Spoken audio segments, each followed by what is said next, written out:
Lots of schools struggle with student misbehavior like defiance and disrespect. They have chaotic environments, inconsistent expectations, and strained relationships between adults and students. So let's talk about a solution to these issues that will integrate two of the most widely used school climate and behavior programs in the world: positive behavior interventions and supports, PBIS, and restorative practices. On their own, each of these programs shape school culture, and in unison, they create long-lasting, sustainable school transformation. I'm Laura Moyman, and I'm an American living in the Netherlands. I work as a consultant and a trainer to schools internationally to help create safe, positive, and restorative schools with happy students and teachers. I'm a licensed clinical social worker, and I worked for years as a school social worker before becoming a school district administrator. I was responsible for implementing PBIS restorative practices, social emotional learning, and opening wellness centers to address student physical and mental health needs. As a result, our school district reduced suspensions by 75% and expulsions by 99%. We were able to make meaningful and deep connections with students and really focus on changing behavior through accountability and dialogue. At the same time, we saw juvenile arrest drop so dramatically that our city was able to close half of juvenile hall. We were recognized by the state of California for having one of the most significant declines in suspensions and expulsions while earning some of the highest school climate scores in the state. All 30 of our schools scored between the 97th and 99th percentile in the state of California for having positive school climate. So let's start at the beginning. Why do kids misbehave, and what are some of the solutions? Well, we know that about 10% of students have conduct problems, about 17% of kids have mental health issues, and only 8% of students account for most office discipline referrals in schools. So, statistically speaking, in a classroom of 30 students, there should be about 3 kids that drive you absolutely crazy, about 5 kids with depression, ADHD, anxiety, and then there's some overlap in between. But if we know this, why is it that every year we act all surprised? Why don't we make a plan? Now, most school staff operate under the mistaken belief that if we deliver punishments and sanctions that are unpleasant enough, that students will change their ways. The problem is it doesn't work. Research shows that using a lot of punitive consequences in a school will lead to reduced motivation, it doesn't teach new appropriate behaviors, and may result in more problems like truancy, dropout, vandalism, and aggression. Using punishment has been shown to have little long-term effect on behavior. In other words, the behavior doesn't change, and to make it worse, we're actually harming our school community by doing it. I don't know about you, but when I was working in schools, I didn't have time to do things that didn't work. The bottom line, you can't punish kids into being good.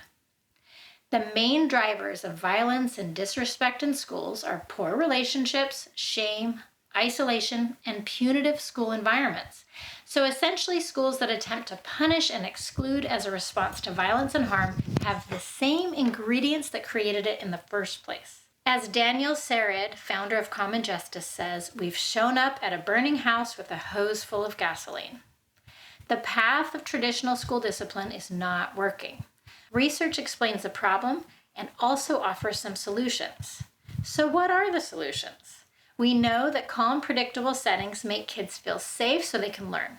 We know that trusting relationships can actually heal a traumatized brain, and we know through resiliency research that the one factor above nearly all others that helps a person overcome traumatic events while other people are defeated by them is having one positive adult in their life who believes in them, mentors them, and is there for them. And as luck would have it, research shows that in most cases, this person is a teacher or another caring adult at the child's school. The two most promising solutions are positive behavior interventions and supports, or PBIS, and restorative practices. And the good news is that you don't have to choose between them. You need both, and they can be integrated seamlessly. So let's start by looking at PBIS. PBIS stands for Positive Behavior Interventions and Supports. It's also called PBIS. And it's probably the most widely used school climate and behavior program in the world because it reduces problem behavior and increases student and teacher well-being. It moves the school from being punitive to being positive. The reason you want to use school-wide PBIS is that it prevents problem behavior in the first place so that kids and teachers build better relationships, and as a result, it increases learning. PBIS is a framework developed by researchers from the University of Oregon, and they studied what works in school and classroom discipline. Where were the safest schools, the best classrooms, what did they all have in common? And they came up with basically a list of what to do. So PBIS is not a program, it's not a kit that you can buy, it's just a list of best practices that lead to safe, positive schools with happy kids and teachers. The researchers borrowed from public health and they created a tiered model of interventions in schools. Imagine your whole school community fitting into this pyramid. 80 to 90% of students typically respond to your Tier 1 school-wide efforts. In Tier 1, the first thing that we do is establish school-wide expectations, which means that we get all of the school staff on the same page in terms of rules and expectations. Then, we teach the school-wide expectations directly and regularly to students. Next, we create a positive reinforcement system like token economies to acknowledge students when they're on the right track and to increase positive interactions between staff and students.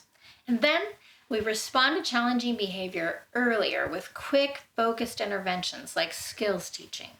Most kids are going to flourish in this type of setting. However, there'll be a few kids who continue to struggle, have conduct problems, social emotional problems, so they'll benefit from all the universal positive systems, but they're also going to need more.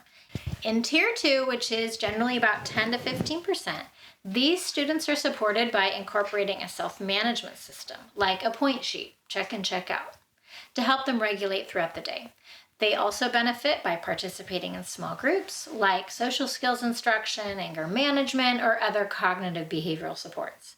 They also may need some accommodations in the classroom, like extra time, output method, task size, and so on.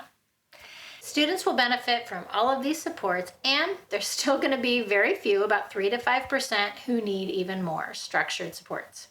In Tier 3, now we're talking about functional behavior assessment and behavior plans, individualized counseling, wraparound supports, things like that. Research shows that PBIS makes schools safer and reduces problem behavior significantly by creating a culture of consistency and positivity. Now let's talk about restorative practices.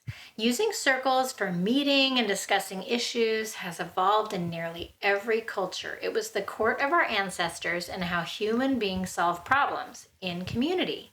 Restorative practices in schools are a set of skills and processes to develop community and to manage conflict by repairing harm and restoring relationships. Classroom circles and staff circles are the foundation of restorative practices in schools, and they can be used to build community, deliver instruction, and to solve problems.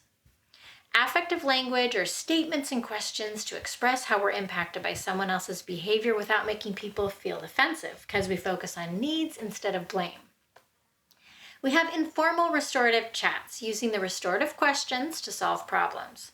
Restorative mediation helps us resolve conflict between two people that's mutual with harm on both sides. Restorative circles, also called harm circles, help us respond to a problem when more people are involved and we want to hear what happened and who was affected and how we need to repair the harm. Restorative conferences are an even more formal circle, and they're used to repair significantly disruptive or harmful incidents. These practices all fall in a continuum ranging from low intensity, less planning, classroom-based strategies, all the way to higher intensity, more structured, office-managed strategies. One thing that you'll notice in a restorative school is that teachers and staff focus on doing things with students rather than to or for them. They create norms and guidelines collaboratively. They have high expectations. They're consistent, clear, and fair.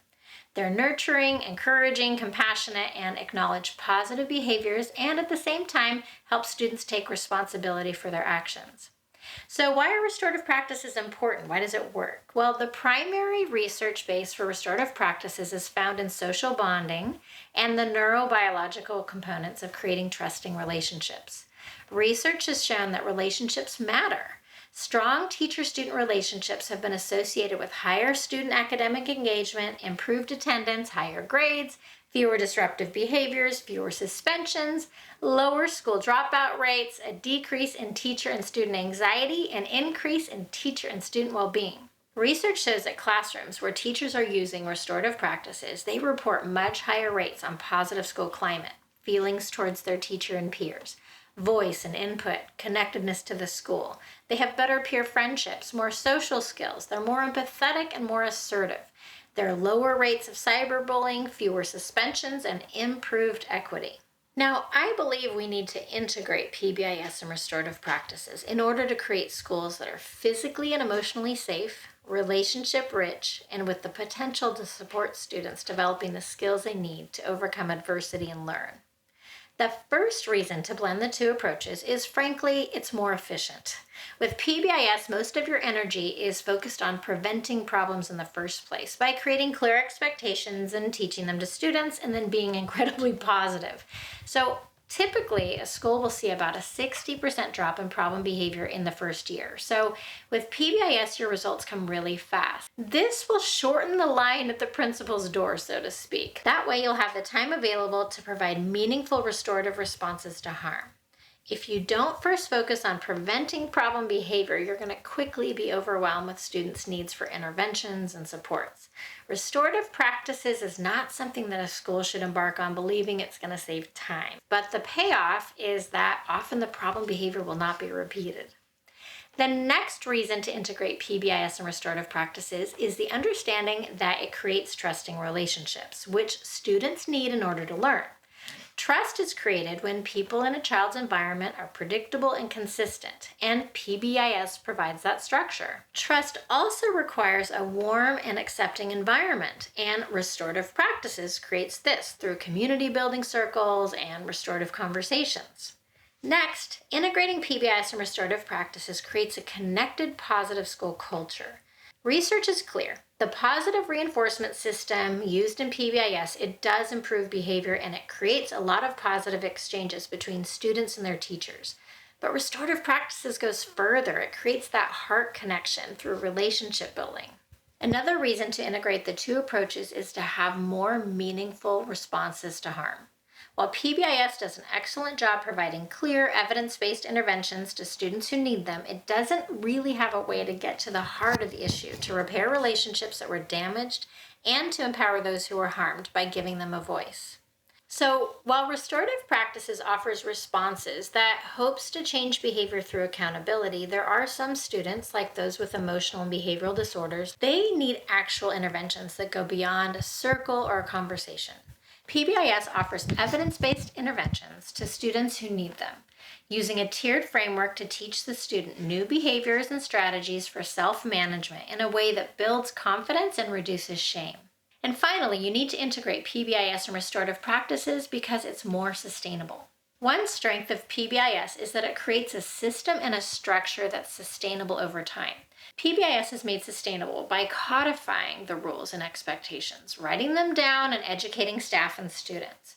Incoming staff and students are trained on the procedures, and the system lives on with regularity each year, which means that restorative practices, when integrated with PBIS, become stronger and more sustainable. So, how do you integrate PBIS and restorative practices? Blending these two is easier than you think. Restorative practices changes the way you implement PBIS. You'll approach PBIS in a restorative frame so that it's more with and less to or for. The first thing to do is to begin to build community through circles, both in the classroom and in staff rooms.